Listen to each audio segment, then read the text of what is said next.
Screen देखो, Python 10 PM functions मेरा DEF।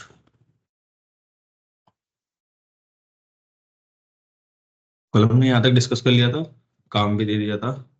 आज एक चीज डिस्कस करनी है, टाइप्स ऑफ आर्गुमेंट्स। ठीक है, टाइप्स ऑफ आर्गुमेंट्स क्या है? फंक्शन के अंदर चार तरीके के आर्गुमेंट होते हैं। पहला आपका डिफॉल्ट आर्गुमेंट, ठीक है। दूसरा आपका पोजिशनल आर्गुमेंट। तीसरा आपका कीवर्ड आर्गुमेंट, ठीक है। और लास्ट फोर्थ आपका आर्बिट्री आर्गुमेंट, ठीक है।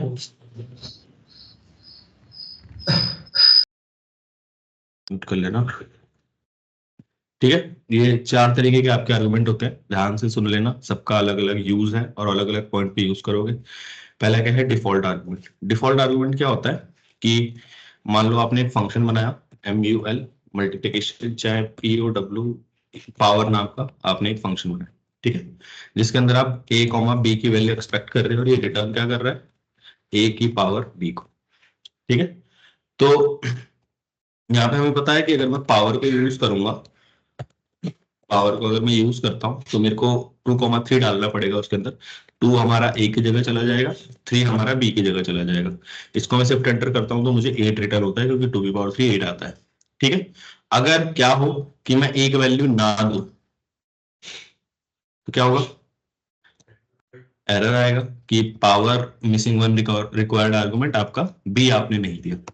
ये भी ना दूं तो भी एरर देगा कि आपने बी भी नहीं दिया।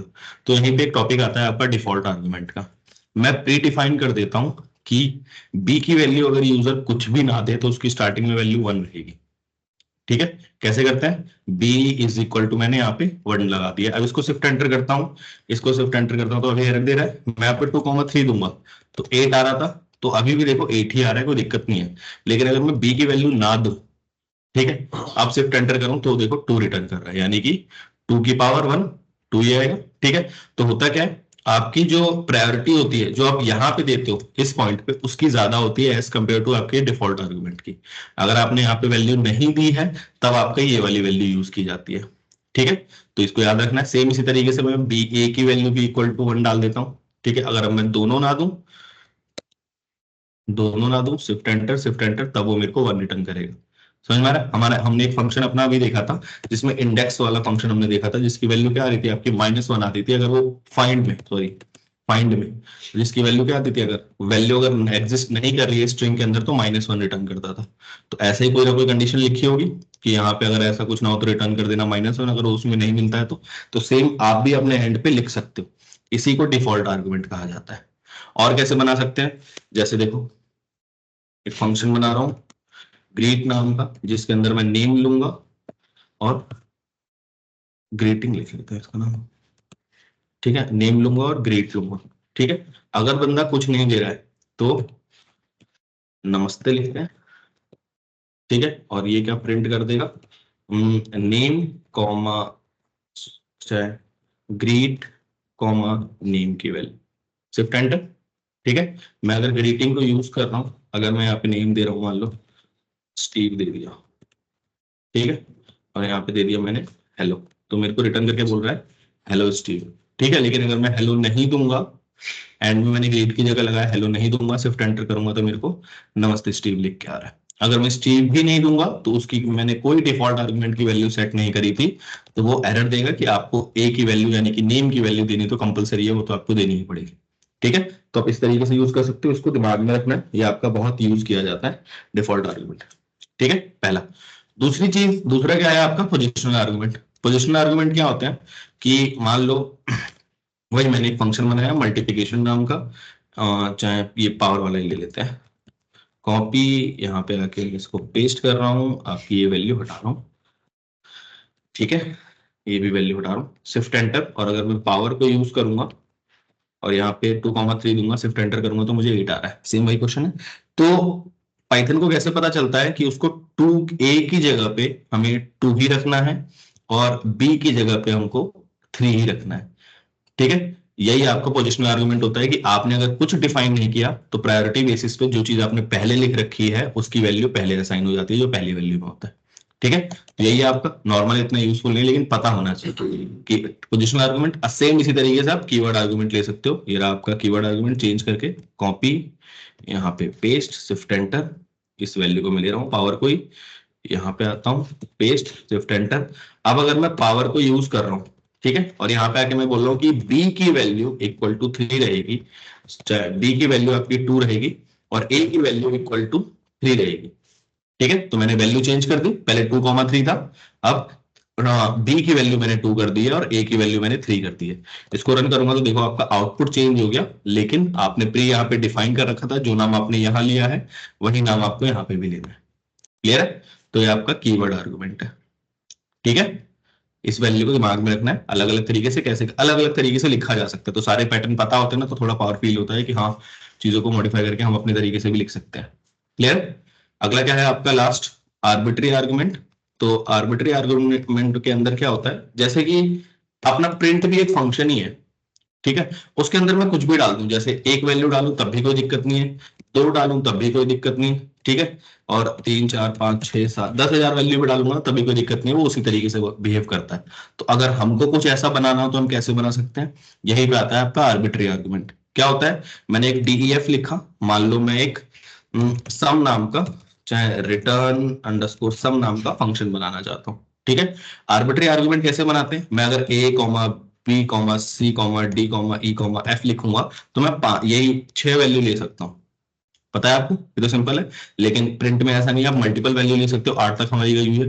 तो उस मल्टीपल वैल्यू के लिए क्या करना पड़ता है, आप यहाँ पे स्टार लगाते हो और उसके आगे आर्ग्स लिख दोगे, तो डेट मीन्स आप मल्टीपल वैल्यू ले सकते हो। इस आर्ग्स को आप क्या कहते हैं, कुछ भी लिख सकते हो, कोई फर्क नहीं पड़ता, लेकिन बेटर प्रैक्टिस यही है कि ARGSE लिखो आप, ठीक है, क्योंकि इसी तरीके से लिखा जाता है। आपकी चॉइस है, कुछ भी नाम डाल दो, टिंडे डाल दो, जो मर्जी डाल दो लेकिन लिखा स्टार के बाद कुछ भी लिख सकते हो, लेकिन बेटर प्रैक्टिस ये है कि आप आर्क्स ही लिखो, यही नेमिंग कन्वेंशन दिया गया है, ठीक है। अब ये देखते हैं कि इस आर्क्स के अंदर आ क्या रहा है, ठीक है।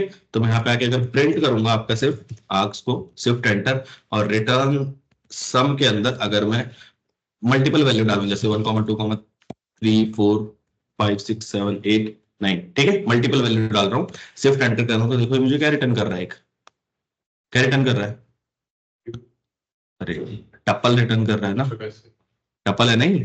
तो टपल के ऊपर जितने भी आपके फंक्शन अप्लाई होते होंगे वो सारे फंक्शन आप इसके ऊपर भी अप्लाई कर सकते हो। अगर मैं प्रिंट करके यहाँ पे अगर आपको दिखाऊं कि मैं इसको टाइप बता दो आर्क्स का, शिफ्ट एंटर, तो देखो क्या आ रहा है, टपल, ठीक है। तो इस आर्क्स के ऊपर जो जो चीजें टपल में अप्लाई हो सकती थी वो सारी चीजें इसके ऊपर भी अप्लाई हो सकती है। क्लियर है? ठीक है।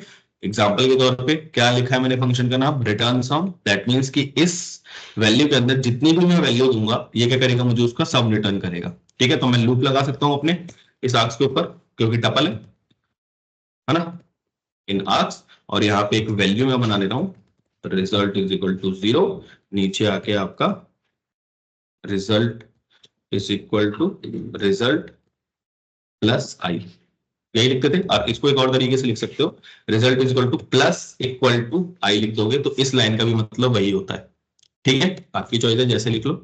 अब यहाँ पे आके रिटर्न कर देना मुझे रिजल्ट को, सिंपल है, शिफ्ट एंटर, और यहाँ पे आता हूँ। अब मैं अगर शिफ्ट एंटर करता हूँ तो देखो मेरे को 45 मिल रहा है। एक और वैल्यू अगर मैं डालता हूँ कॉमा लगा के 10, तो मेरे को 55 मिलेगा। हमने देखा था ना कि 10 तक की वैल्यू को हम लोग कर देते तो 55 रिटर्न होता था। तो ये आपका आर्क्स की वैल्यू है। इसी तरीके से आपका प्रिंट भी बनाया गया है, ठीक है। आपकी चॉइस है, और भी कोई वैल्यू लेनी है, आपको ना पता हो कि कितने आर्गुमेंट यूजर प्रोवाइड करेगा, कितने कर सकता है, तो आप इसको आर्क्स को यूज कर सकते हो, ठीक है। तो यही है आपके डिफॉल्ट आर्गुमेंट और आपके पोजिशनल आर्गुमेंट, और ये आपके कीवर्ड आर्गुमेंट और आपके आर्बिट्री आर्गुमेंट। सर डिफॉल्ट और पोजीशन में क्या फर्क हुआ? डिफॉल्ट और पोजिशनल में ये फर्क हुआ कि पोजिशनल में वो ये डिफाइन करता है कि अगर आपने कुछ स्पेसिफाई नहीं किया है, कुछ बताया नहीं है, तो ये प्री डिफाइंड रहता है कि जो ए की वैल्यू जो है वो आपकी इसकी वैल्यू रहेगी, जो आप फर्स्ट पोजीशन पे रखेंगे वही इसकी फर्स्ट पोजीशन की वैल्यू रहेगी। डिफॉल्ट में क्या होता है कि अगर यूजर ए और बी की वैल्यू ना दे, चाहे ए की वैल्यू ना दे चाहे बी की वैल्यू ना दे, तो मैं प्री डिफाइन कर दूं, मेरा कोड एरर ना थ्रो करे, मैं प्री डिफाइन कर दूं कि उसकी वैल्यू अगर यूजर कुछ नहीं देता है तो मैं 1 तो रखूं ही रखूं। समझ में आ रहा है? सेम इसी तरीके से ग्रीट के अंदर मैंने लिखा था कि अगर वो अपना ग्रीटिंग कुछ नहीं डालता है तो मैं अपने एंड पे उसको नमस्ते तो लिख के एंड में भेजू ही भेजू। ठीक है, तो डिफॉल्ट आर्गुमेंट आप अपने एंड से सोच के चलते हो कि इस वैल्यू को प्री डिफाइन कर रहा हूँ, तो अगर प्री डिफाइन नहीं करी तो एरर देगा। नहीं, अगर जैसे प्री डिफाइन नहीं करी और जो बस पोजीशन के साथ वैल्यूज बाहर डाली है फंक्शन यूज करते टाइम, तो वही तरह से पोजीशन स्टार्ट हाँ, वो तरीके से पोजिशन आर्गुमेंट चल रहा है। ठीक है, क्लियर? ठीक है, तो ये 4 पॉइंट्स हैं जिनको दिमाग में रखना है और इनको हम लोग अलग तक तरीके से यूज भी करेंगे आगे चल के। अब इसी पॉइंट पे आपका एक क्वेश्चन भी बनता है कि इस आर्क्स के अंदर अगर मैं कॉमा लगा के हेलो दे दूं, ठीक है, तो ये रन करेगा? नहीं करेगा, एरर देगा। करना क्या है, आपको इसको रन करवाना है कॉमा लगा के। सेम इसी तरीके से मैं यहाँ पे अगर लिस्ट दे दूं तब भी वो रन नहीं करेगा कि लिस्ट भी उसे नहीं मिल रहा है ना? तो आपको क्या करना है, मैं कितनी भी वैल्यू भेजूं आपको इसको ऐड करवाना है। और ये जो स्ट्रिंग का अगर डेटा रहता है, अगर स्ट्रिंग की वैल्यू रहती है तो मुझे इसकी ओआरडी यानी कि एसकाई वैल्यू का एडिशन चाहिए। ओआरडी हमने पढ़ा था ना, ओआरडी क्या करता था, अगर मैं स्ट्रिंग में एच डालूंगा तो मुझे उसकी एसकाई वैल्यू रिटर्न करता था 104। तो आपको क्या करना है, अगर स्ट्रिंग में डेटा है तो उसकी ओआरडी वैल्यू का सबमिशन चाहिए, और अगर लिस्ट में वैल्यू है तो लिस्ट के अंदर जो इंटीजर वैल्यू होगी उसका सम चाहिए। ठीक है, आप इसके अंदर लूपिंग जिस भी तरीके से सोचो, जिस भी तरीके से कर सकते हो कर सकते हो, कोई दिक्कत नहीं है। मैं एक हिंट दे देता हूं कि क्या करना है। यहाँ पे आके मैं कंडीशन लगा रहा हूँ कि if i is equal to अगर आपका एसटीआर है तो कंटिन्यू कर देना, नहीं तो फिर आप जो नॉर्मल चला रहे हो उस तरीके से चलाते रहना। और इसको अगर मैं हटा दूं, ठीक है, तो देखो वो मुझको एडिशन परफॉर्म करके देगा। क्या हो गया, अनसपोर्टेड आर्गुमेंट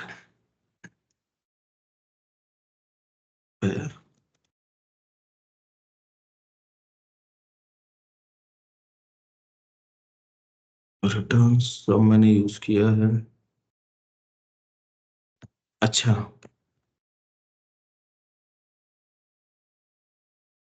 ठीक है, टाइप चेक कर रहे हैं ना हम लोग, तो टाइप ऑफ आई हमको देखना पड़ेगा, इसलिए एरर दे रहा था। तो type of i is equal to अगर आपका एस टी आर है तो देखो उसने उसको कंटिन्यू कर दिया। कंटिन्यू हमने पढ़ा था क्या होता था, उसको स्किप कर दिया, तो मैंने बस स्किप किया है। आपको सबमिशन आ रहा है। इसके आगे अगर मैं फिर अगर वैल्यू दूं 11 12 तो देखो वो भी रन करेगी, एरर नहीं दे रहा। ठीक है, तो इस तरीके से आप लोग सेम इसी तरीके से अगर मैं लिस्ट दे दूं यहाँ पे, ठीक है, तो अब एरर देगा कि लिस्ट वैल्यूज को समझ नहीं आ रही है। सेम इसी तरीके से फिर एलिफ अगर type of i is equal to list होती है तो क्या करना है, वही कंटिन्यू शिफ्ट एंटर, तो उसमें भी एरर नहीं दे रहा। ठीक है, तो आपकी चॉइस है, कर सकते हो। बस मेरे को इनके अंदर का भी आपको सम रिटर्न करके देना है, सेम इसी तरीके से इसकी वैल्यू का भी। क्लियर है? एक और क्वेश्चन इसके अंदर करा जा सकता है आर्बिट्री आर्गुमेंट के अंदर कि अगर आपको एक वैल्यू बनानी है जिसके अंदर यूजर जो भी नंबर देता है, ठीक है, उसका मल्टीप्लीकेशन निकालना है आपको। सेम इसी तरीके से होगा, प्लस की जगह मल्टीप्लाई हो जाएगा। ठीक है, डिफरेंट डिफरेंट तरीके से तो आर्बिट्री आर्गुमेंट आप लोग यूज करना सीख जाओगे कि कैसे यूज होता है। ठीक है, ये 3-4 क्वेश्चन है, पहले के बहुत सारे दे रखे हैं, तो आपकी इसको एक बार अभी बैठो अटेम्प्ट करके देखो। ठीक है, आपका डिफॉल्ट आर्गुमेंट ये भी खत्म हो गया। अब मुझे बस एक टॉपिक बताना है आपको इसके अंदर, आपका ग्लोबल और लोकल वेरिएबल। ठीक है, ग्लोबल और लोकल वेरिएबल मेन टॉपिक है, ये देखना है। हम लोग अच्छे से देखेंगे इसका वाला टॉपिक एक क्लास में, एक क्लास से कम में ही हो जाएगा, और फिर उसके बाद हम लोग ऊप स्टार्ट करेंगे। ठीक है, तो बेटर है प्रैक्टिस कर लोगे कि ऊप्स में हम बहुत और डीप के क्वेश्चंस करेंगे जो रियल वर्ल्ड पे होंगे, जो आपको समझने में इजी रहेंगे। ठीक है, तो एक ये वाला अभी अटेम्प्ट करके निकाल के दिखाओ। पहले तो जो पहले हम लोग कर रहे थे ये साइन अप वाला, इसको कंप्लीट करना है। ठीक है, इसको कंप्लीट करो और फिर इस वाले पे प्रैक्टिस कर लेना। ठीक है, चलो स्टार्ट करो।